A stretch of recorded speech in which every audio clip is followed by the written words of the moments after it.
Effectivement, coach, je confirme 2-1 pour la Belgique ce soir face à la Suisse. Kevin ? Andorre, c'est mieux ou moins bien que l'équipe B de la Finlande ?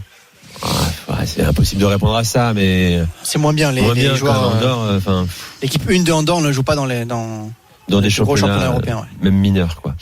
2-0 pour la Finlande, Jeannot Rességuier, Loïc Tanzi. Et avec une frappe ou un centre pour Giroud, je suis plus parti sur un centre de Pogba qui s'est transformé en frappe à côté. Donner une note à Pogba, depuis le début, on donne quoi comme note ? Sur 10 ? Ouais. 6. Pardon ? Ouais, moi je suis plutôt d'accord aussi avec Pogba. 6 sur 10 la moyenne à Pogba. Ah oui, je donne la moyenne à Pogba. Il a techniquement essayé des choses. Ah ouais. C'est le seul. C'est un bon avec match, Thuram. ouais. Voilà. C'est probablement l'un des meilleurs Français sur la pelouse du stade. Nous on le voit comme ça. Il est très actif. C'est le seul qui essaie de presser. C'est celui qui parle le plus à ses partenaires. Tout le reste des joueurs de l'équipe de France sont un peu amorphes quand même. J'ai toujours eu du mal avec mes notes. Alors je vais pas m'aventurer à noter les autres, tu vois. Donc. Non, mais attends. Mais voilà, c'est mon point de vue. Il y a une vision peut-être différente nous à la télé. Ouais, on a peut-être plus d'espace nous en étant au stade, le centre de. Vous entendez ce qui se passe. Sissoko. Ouais. Moi, honnêtement, avec Thuram, ce sont les deux qui ont été les plus en vue. Je rajoute Lucas Digne avec ses tentatives de centre, mais bon, voilà, ça reste celui qui a essayé techniquement d'apporter quelque chose depuis le début de la rencontre. Et qui court beaucoup, qui demande le ballon. Là encore, Kurtzuma le ballon, c'est lui qui vient essayer de proposer une solution au milieu de terrain, alors que ce soir on rappelle que l'équipe de France est quasiment 4-2-4 ce soir. Quand ils ont le ballon.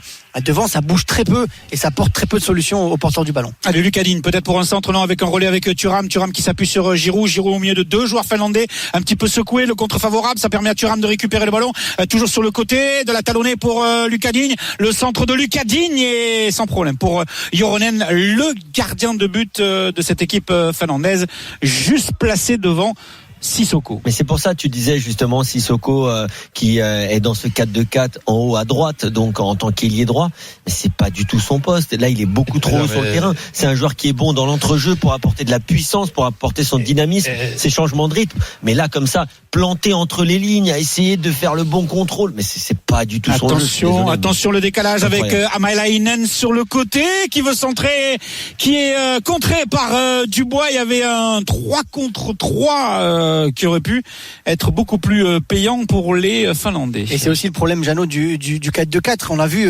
Sissoko et Thuram très haut sur le terrain. Elle a perdu du ballon. Pour le coup, il n'y a plus personne pour venir défendre. Donc, et du coup, les Finlandais ont plus d'espace. Donc, sans s'en rendre compte, sans le faire exprès, tu viens bien de parler d'un 4-2-4. Donc, tu as raison. Un 4-2-4, dont dans les 4, il y a Sissoko. Il est devenu carrément attaquant. En haut à droite, exactement. Voilà. Pourquoi pas? C'est ce qu'on voit depuis le début du corner. Mais pourquoi, coach? Pour la Finlande, Niskanen pour le frapper de la gauche vers la droite avec un long ballon pour aller chercher la tête d'Oyala. Elle est un peu molle et elle va atterrir dans les gants de Steve Mandanda. 55 minutes de jeu, toujours 2-0 pour la Finlande et des changements à venir.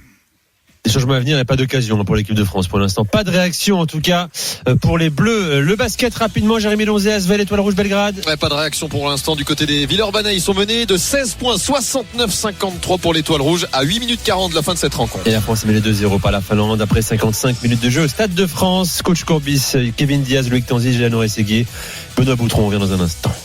RMC Football Show, spécial équipe de France, Nicolas Jamin. Et les Bleus sont toujours menés 2-0 par la Finlande après 56 minutes du changement, messieurs Jeannot et Loïc. 3 changements du côté de l'équipe de France. L'entrée de N'Golo Kanté à la place de Paul Pogba, l'entrée de Anthony Martial à la place d'Olivier Giroud et l'entrée d'Antoine Griezmann à la place de Wissam Ben Yedder. Une équipe de France qui va donc jouer en 4-2-3-1 avec un Antoine Griezmann juste un tout petit peu derrière Anthony Martial, mais on reste avec Sissoko pour l'instant et Thuram sur les côtés. Si j'ai bien compris, ou plutôt pas compris, c'est qu'on change en perdant 2-0, 3 joueurs, poste pour poste, avec 3 autres joueurs, et Sissoko, il reste comme joueur offensif de notre quatuor. Exactement, et on va avoir Anthony Martial en plus qui a plutôt tendance à décrocher et qui va donc un peu délaisser l'axe sur les centres notamment, donc ça va être un peu dépeuplé à ce niveau-là parce que Griezmann joue numéro 10. J'ai pas du tout compris pourquoi Olivier Giroud vient de sortir du terrain. Pourtant, il n'était pas particulièrement bon, mais c'est un joueur qui a pas de temps de Il compte jeu sur lui pour samedi contre le Portugal, je pense. Si des fois il y a un centre, il peut mettre quand même une L'anglais tête. Thuram dans la surface de réparation, la frappe de Thuram, elle est contrée, le ballon est dégagé, récupéré par Kanté, non, dans un deuxième temps avec Kauko qui va tenter de la mettre loin devant. Attention à Zouma, derrière lui, il y a Force, le premier buteur de cette équipe de Finlande qui mène 2-0 avec le but à la 28e minute de Force, à la 31e de Valakari.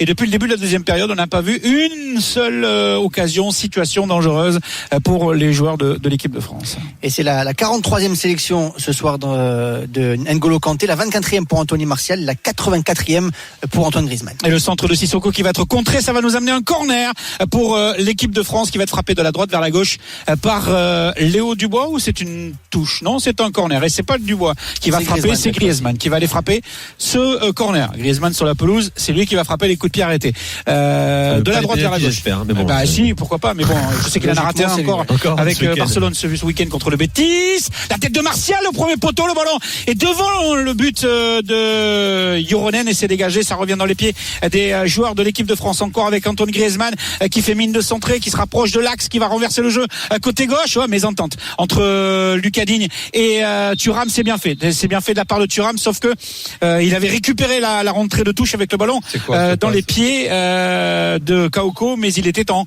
position de hors-jeu. Et deux autres joueurs sont partis à l'échauffement, Raphaël Varane et Ruben Aguilar. On rappelle que c'est les deux seuls joueurs qui restent sur le banc de touche valides pour le sélectionneur. Ouais, vous allez arrêter, messieurs, avec les pénaltys pour Antoine Griezmann, hein, Nico, parce qu'il a marqué le pénalty qu'il fallait en finale de la Coupe du Monde. Oui, non, mais on parle depuis, il est en pleine crise de confiance sur penalty. C'est quand même dingue, il en a loupé quoi? 4, je crois, en l'espace d'un an.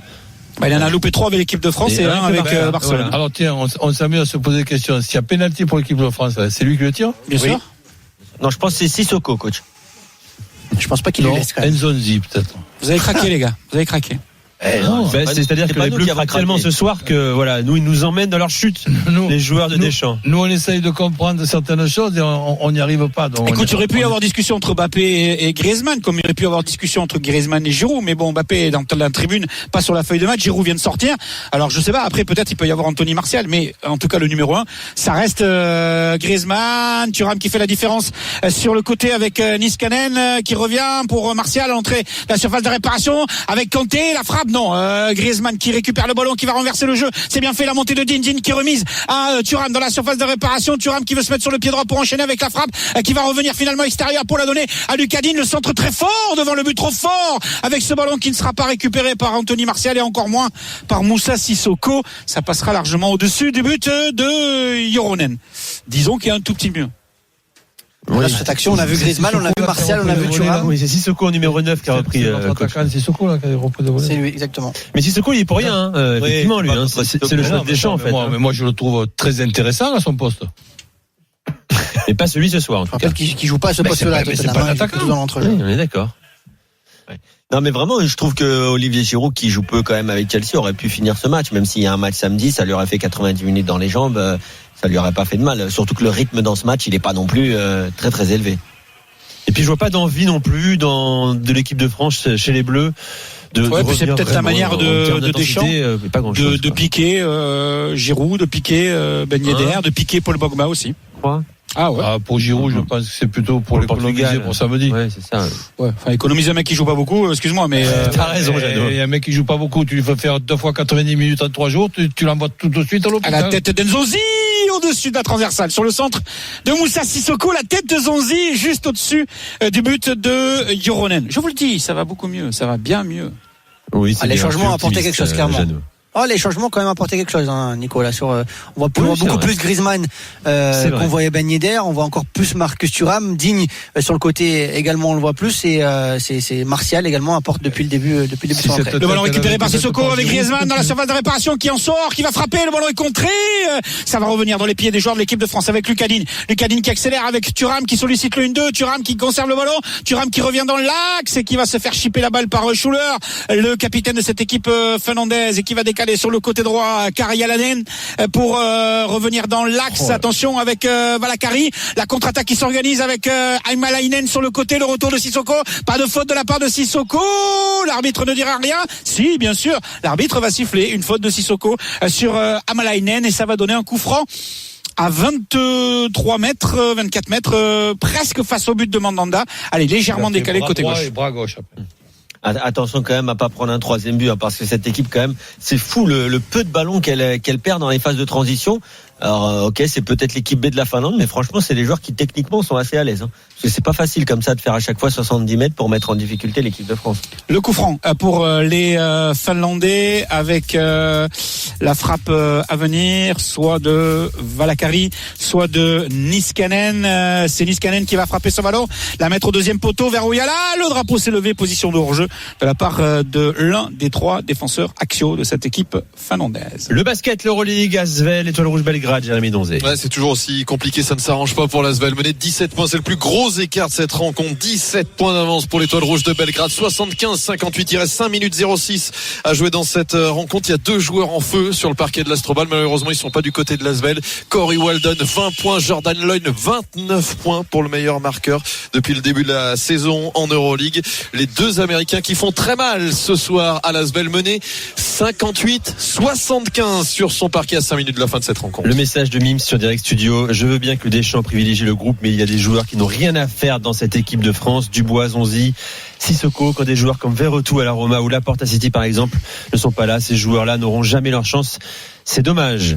Est-ce qu'ils auront jamais leur chance? Je sais pas. Laporte l'a déjà eu.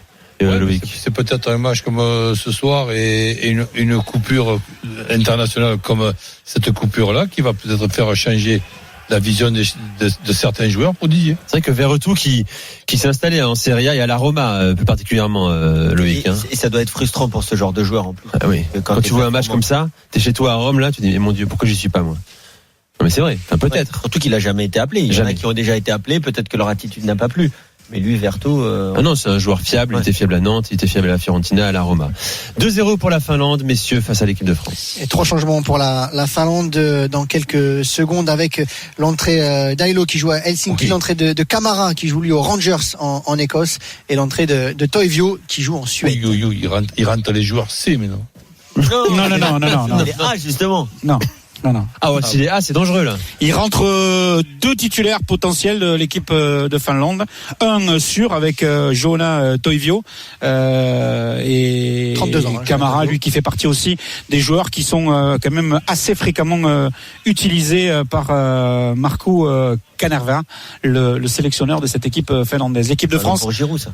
avec une bonne saison la avec frappe tentée de la part de Zouma là, des 35 mètres, ouais, facile.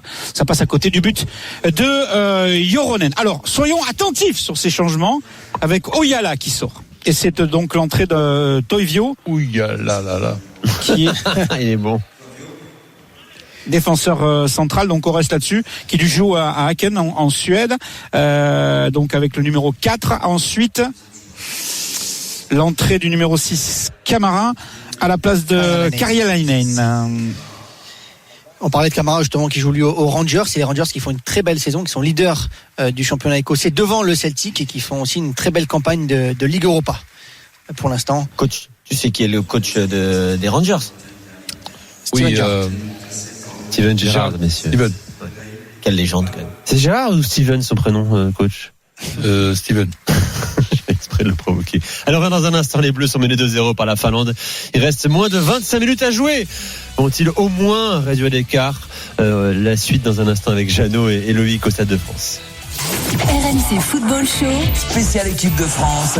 Nicolas Jamin. Le Portugal vient de s'imposer face à Andorre 7-0, adversaire de l'équipe de France samedi soir 20h45. France qui est menée 2-0 par la Finlande, Jeannot Rességui, Loïc Tanzi. Oui, et avec une faute de Väisänen à l'instant même sur Marcus Thuram. 2-0, la Finlande qui en 8 rencontres n'avait jamais jusqu'alors perdu face à l'équipe de France, pas même mené au score. Force buteur à la 28e minute, Valakari pour le deuxième buteur à la 31e minute. 2 jeunes joueurs qui étaient appelés pour la première fois en équipe nationale et qui ont donc marqué leur premier but. Le coup franc pour l'équipe de France avec Griezmann pour le frapper. Le ballon est dégagé par la défense finlandaise avec ce long ballon dégagé par Amalainen. Il s'en est un petit peu débarrassé de cette balle avec finalement Kanté qui va revenir loin derrière avec Antoine Griezmann pour essayer de relancer l'équipe de France. Eh ben, messieurs, Il a le mouchoir dans les mains. Tu pleures pas quand même, Loïc, encore? Non, ça va. Rassure-moi. Il fait juste un peu froid, donc.